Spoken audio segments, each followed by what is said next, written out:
Hello and welcome back to another video. This time it is the Humanistic presentation. I'm Sebastian Seville, and this is a presentation on Chapter 18 from the textbook, Social Networks and Marketing Happiness.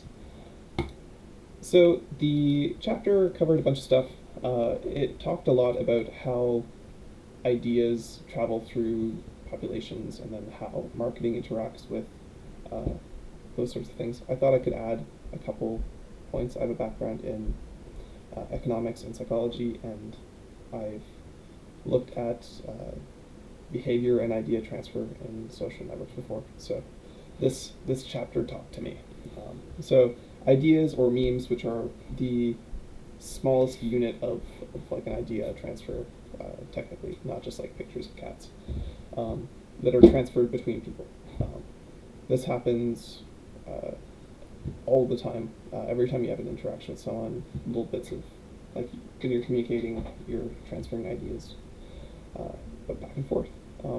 People are influenced very heavily by those around them, to the point where you probably don't realize how much those around you actually influence you. This is often moderated by a number of parts of your social network that you probably don't often think about. So network topography deals with the actual structure of the social network. That can play a huge role in how these things shift. So there are two main parts of not only, I guess, network topography. Centrality is, as you see on the screen, is part of network topography. Susceptibility is more about the virality of the behavior or idea through a network. So how likely is it that you'll transfer something to someone else, or they'll transfer something to you? So there's influence and susceptibility there. Centrality deals more with closeness and the actual network shape. So there are differences between, for example, homogeneous networks and heterogeneous networks, which deal with the actual shape. So if you have one connection, sorry, if you have a number of connections of people who all share the same sort of friend groups, so there are a lot of redundant connections, so you can connect people multiple times through that, from that one person. Then it's called a homogeneous. Heterogeneous is when there's a lot more clustering, like of smaller groups within a network. So if you and your friend group all have all of the same friends, that's homogeneous. If you have a few friends in one group and then a few friends in a different group, that's more heterogeneous. Generally, behaviors tend to spread through homogeneous networks more quickly and more completely. So you'll often have different conventions or behaviors in various smaller groups. So if you're connected to like 3 different groups, your 3 different groups are less likely to be the same in terms of their behavior patterns, and you may be kind of like a crossover point for behavior to travel through those networks. This is kind of in contrast. Oh, sorry. Another part is that the text suggests that most of the transfer of value that a marketer has, or transfer of like memes or ideas, says what a good marketer is. Research shows that you can kind of inoculate against ideas to an extent. For example, there's research that's been done that shows that people who smoke, who have a lot of non-smoker friends, are more resilient to media that shows or that tells them to stop smoking. So if you're a smoker and you have all smoker friends, you're less resistant to the media because you haven't been. People don't come up to you and say, "Hey, you shouldn't stop, or you should stop smoking," as much, and so you don't build the internal monologue or the internal arguments against that media, so that when you're presented with it, it's more effective.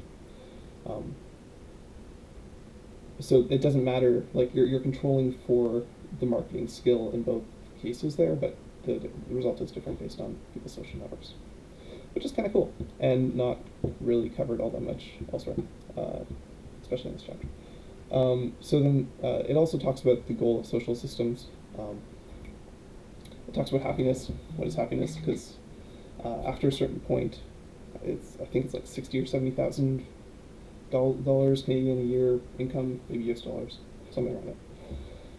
Once basically your physiological needs are met, increasing wealth does not really bring any more happiness, and in fact can make you more unhappy. So it talks about the difference between the current set of social systems and then I guess what we'll look at in a sec, but more local based systems.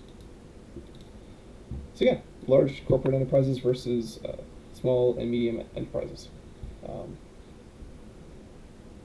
the large corporate enterprises basically say that they are going to generate shareholder wealth because that is the only universal metric by which people can then like agree on that they can then like pull out and then do what they want with, right? So if someone gives you more money, you can just decide how to use that money. It lacks personalization and can often lead to scenarios where the company itself is doing activities that the shareholders may not want. For example, polluting. You might have a company that like pollutes a ton or does shady things in South America because they're a mining corporation. But you may still be a shareholder in them or with them because they provide good dividends and you want the dividends. But the text argues that that's not great for society, which, you know, if you're doing shady things in South America because you're a mining company, maybe that's correct. So the small medium enterprises are they work more on a local level, and so they can personalize their businesses more so to the utility of those people around them, and they can better support the communities. So they have a greater corporate responsibility, it's called. And yeah, that's pretty much it.